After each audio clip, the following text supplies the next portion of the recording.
Allô? As-tu suivi le plan? Évidemment.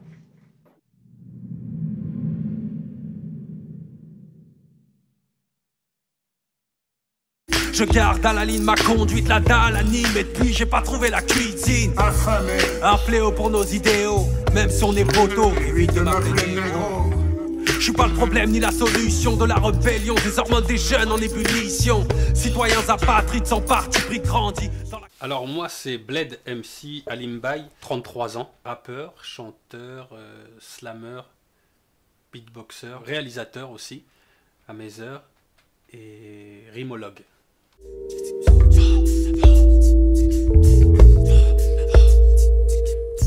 Alors mon album s'appelle Bleu.0, il est extrait d'une trilogie qui s'appelle Bleu Blanc Sang.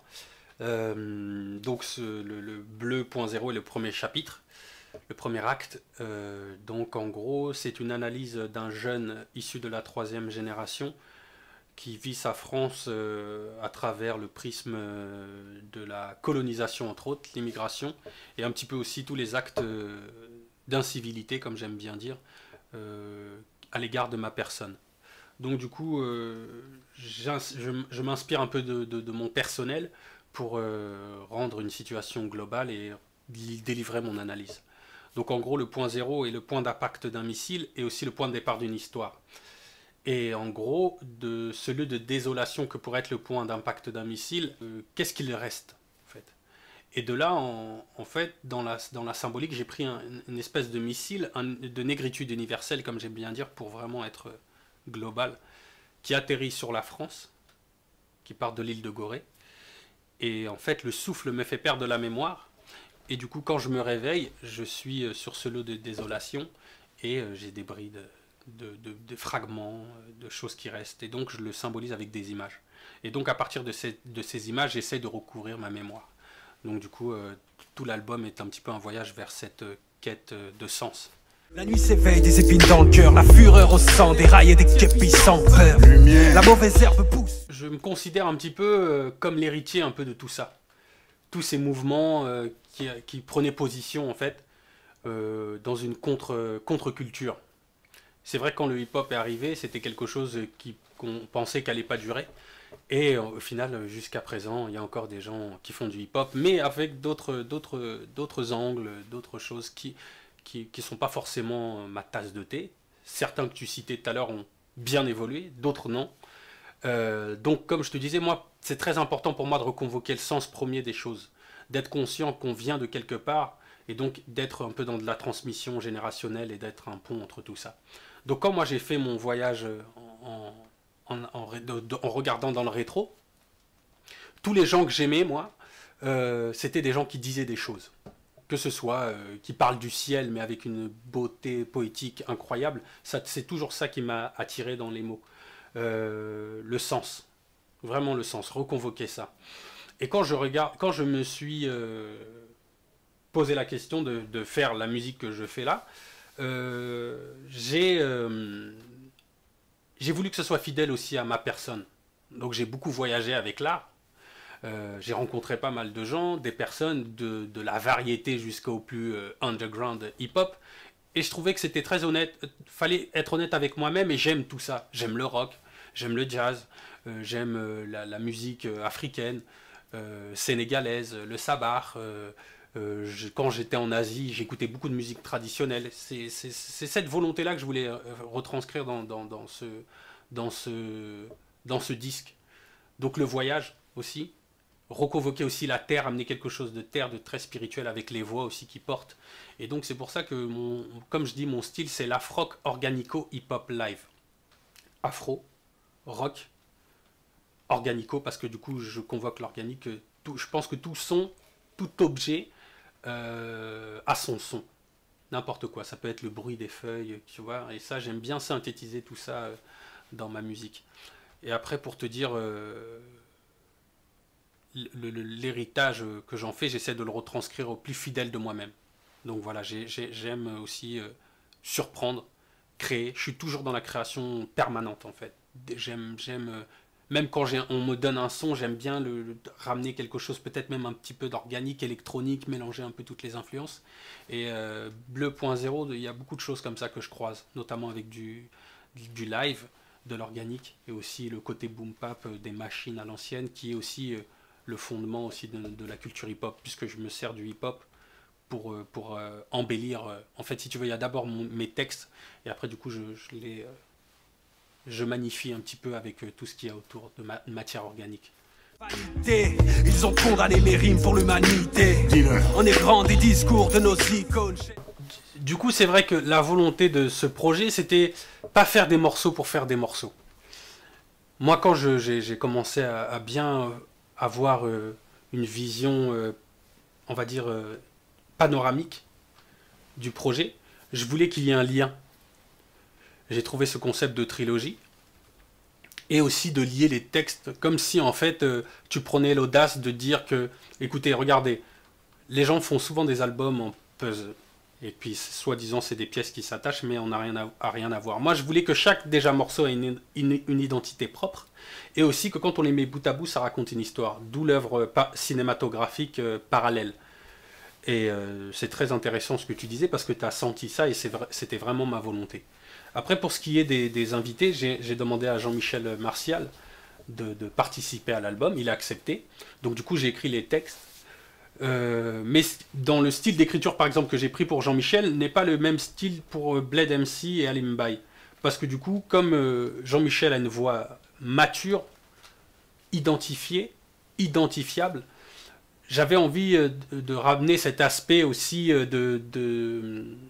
d'anciens, de sages, qui avaient fait le voyage que moi je suis en train d'entreprendre et qu'il m'explique en fait pour me dire doucement, j'ai été, je suis revenu. Donc je voulais qu'il y ait une espèce de seconde voix qui donne de l'écho supplémentaire à mon propos. Donc du coup j'ai eu cette idée de faire ça. Jean-Michel a accepté, il m'a fait un grand honneur de participer à l'album. Et du coup je voulais créer un pont générationnel. Parce que pour dire que, ok, il y a la fougue qui s'exprime d'un côté, avec ses problématiques générationnelles, mais aussi la voix du sage qui est revenu, mais qui en fait un constat amer, mais à la fois qui reste droit et digne.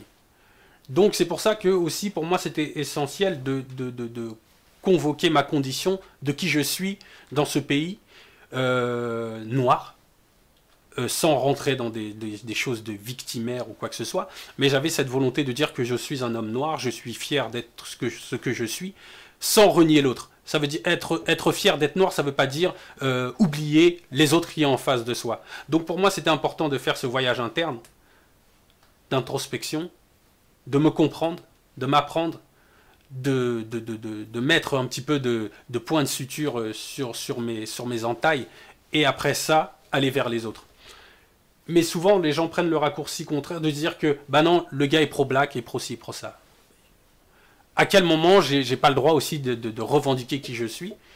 Et tout dans mon apparence, mes locks, tout ça aussi, il y a un côté de revendication de qui je suis, mais sans renier l'autre. Vraiment, c'est très important pour moi de dire que ma négritude, elle est universelle. Elle est inspirée de tous ceux qui m'ont précédé, des auteurs. Je me considère aussi comme leur héritier. Je pense à Maryse Condé, par exemple, une femme qui m'inspire beaucoup dans ses œuvres, dans ses textes et dans son courage aussi d'assumer qui elle est. Frantz Fanon, on pourrait le citer aussi. Aimé Césaire, Léopold Sédar Senghor, mais plus encore Cheikh Anta Diop qui fait une vraie analyse aussi dans ses bouquins. Et pour moi, c'était aussi essentiel de faire honneur aussi à tous ceux qui étaient là. Mon grand-père qui a fait la guerre pour la France et qui n'a pas eu forcément les honneurs qu'il méritait. Je ne suis pas amer vis-à-vis de ça, mais de tout ça, tout cet héritage, tous ces valises, je les porte et elles sont avec moi. Et aussi, c'est avec ça que dans ces textes, je ramène mon histoire, ma culture, mon savoir-faire et aussi l'envie de dire que ce pays, moi, je l'aime profondément. Hein, je l'ai représenté partout dans le monde entier, dans plein de spectacles, même des compétitions officielles. Par exemple, je pense aux Jeux de la francophonie.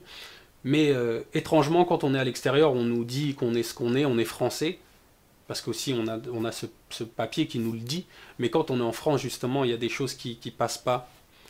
Pour trouver un appartement, dès que tu arrives quelque part, c'est un peu complexe. Donc moi, j'ai pas envie que ces choses-là arrivent pour mes enfants. Je suis là depuis 3 générations. Moi, je suis pas un fils d'immigré, par exemple.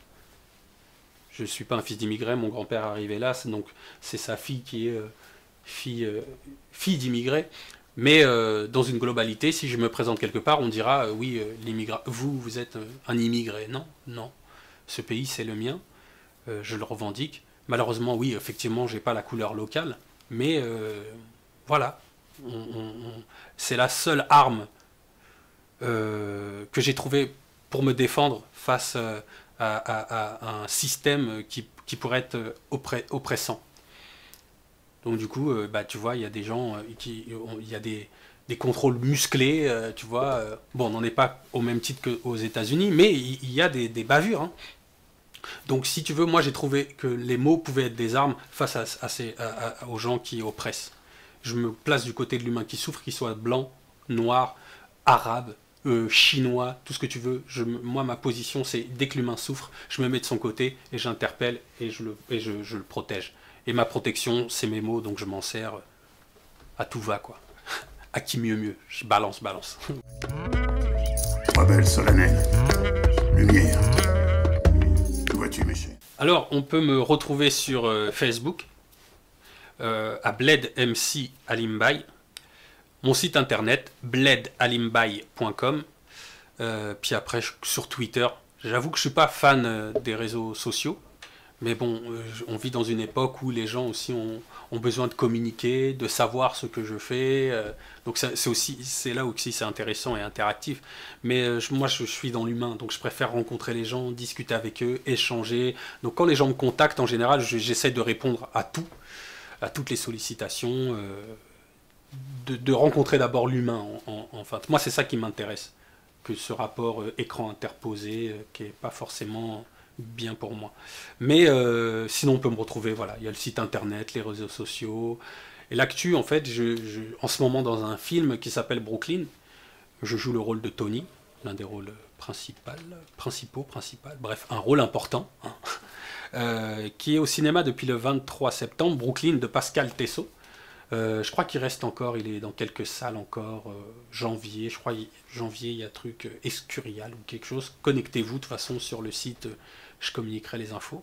Et écoutez, on va me retrouver sur scène, mais pour l'instant, j'ai pas forcément envie d'en faire, puisque du coup, je suis dans d'autres projets, sur des pièces de théâtre qui viennent, mais je pense que courant février, mars, je vais commencer à en faire. Et si vous voulez me voir dans votre ville, dans votre coin, n'hésitez pas, je suis disponible. J'étudie toutes les propositions, que ce soit du théâtre, des ateliers, du cinéma, de la musique, partagée. Voilà, l'art c'est ça. Le propre de l'artiste, c'est d'être là où on ne l'attend pas. Alors, soyez audacieux, proposez-moi des choses et moi je suis disponible, je suis ouvert.